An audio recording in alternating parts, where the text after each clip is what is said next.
Hey everyone, I'm Liz Ferry and welcome to another episode of my Crochet Lessons series. In this episode, we'll be going over in detail the process of making a single crochet stitch.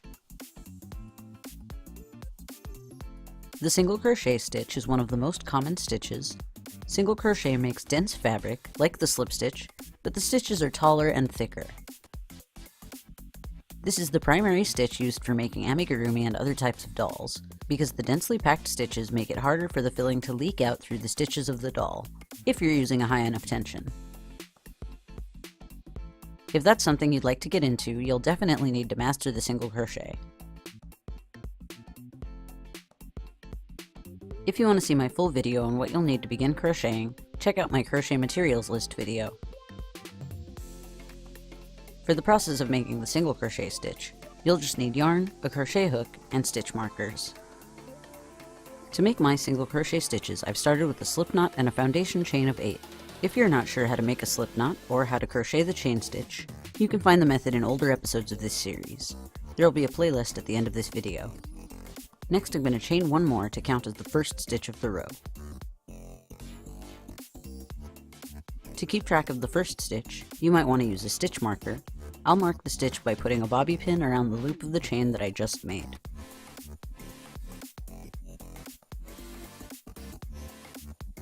This chain will count as the first stitch of the row, and the chain before it, the 8th chain, counts as the foundation for the first stitch. I'm going to mark that chain too, just to show you where it is, so that you can bear in mind where the bottom corner of the work is going to be.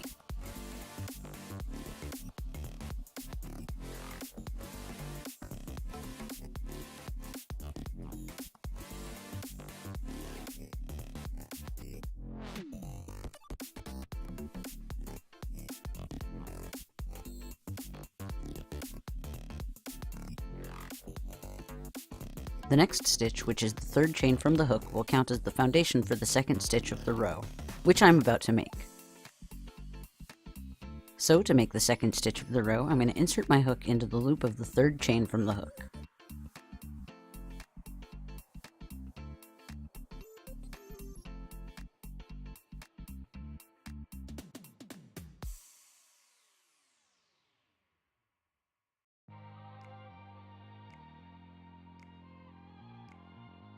Then to make a single crochet, I'll yarn over my hook and grab that loop of yarn with my hook.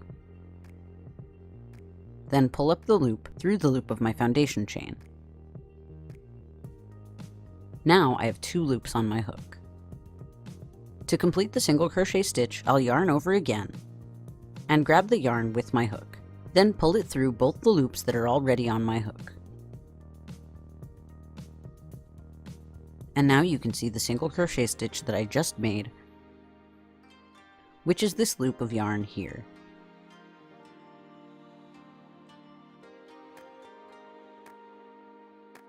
Now I'll repeat that for the rest of the chains in my foundation chain.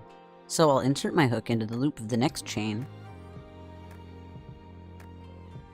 yarn over, grab that loop with my hook, and pull that loop through the foundation chain.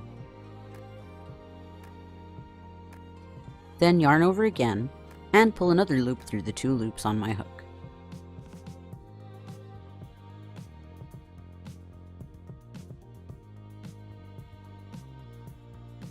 I'll continue to add more single crochets the same way until the last chain of my foundation chain.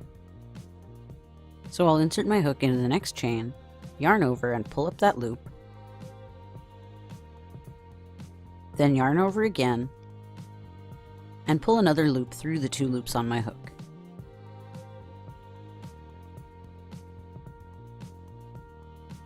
If you like, you could end the work after just 1 row,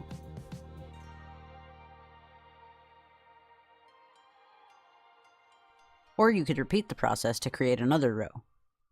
First, I'll start the next row by chaining 1 to count as the first stitch of the next row. And I'll mark the loop of that chain as the first stitch of the row using another bobby pin.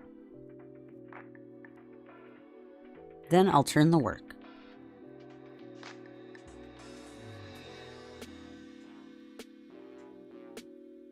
Next, I'll work the stitches of the next row into the tops of the single crochet stitches that I just made. Just like when I began the first row, I'll insert my hook into the 3rd loop from the hook. This time though, The first loop from the hook is the chain 1 that I made to begin the new row. The second loop from the hook is the last single crochet stitch that I made in the previous row. And the third loop from the hook is the second to last single crochet stitch that I made in the previous row. So I'll insert my hook into the third loop from the hook.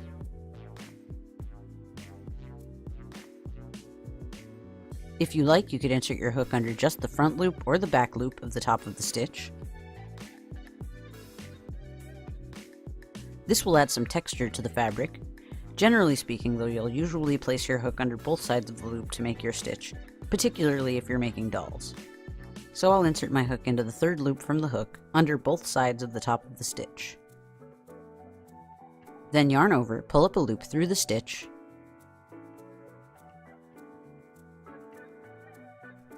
and yarn over again, and pull another loop through the 2 loops on the hook.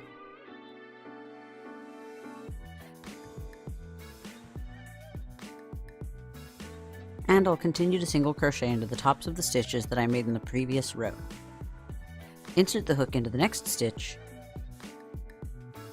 yarn over, pull up a loop, yarn over again, and pull another loop through the 2 loops on the hook.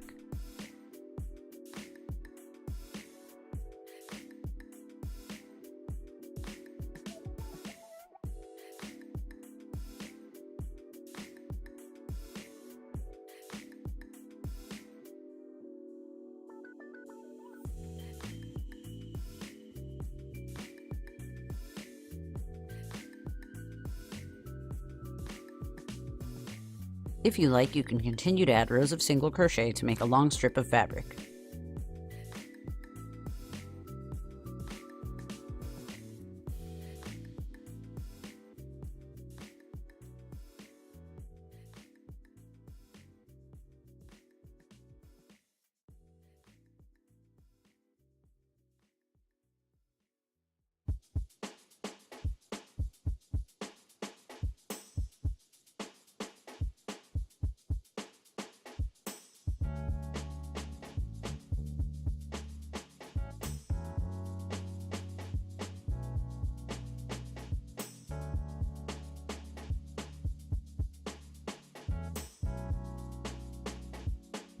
To end the row, chain 1,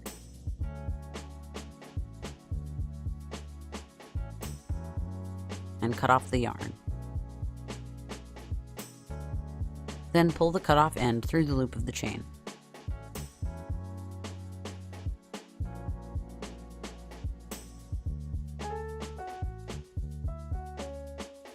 Anything shaped like a rectangle or square is something you can make using simple single crochet rows. This means blankets, coasters, scarves, dish towels, straps for bags, and anything else you can think of. I've left some links to some basic crochet patterns using just the single crochet in the description, so you can try using this stitch to make your own project. If you learn to single crochet in the round, there's a ton more you can do with single crochets. You can find out more about that in my single crocheting in the round tutorial.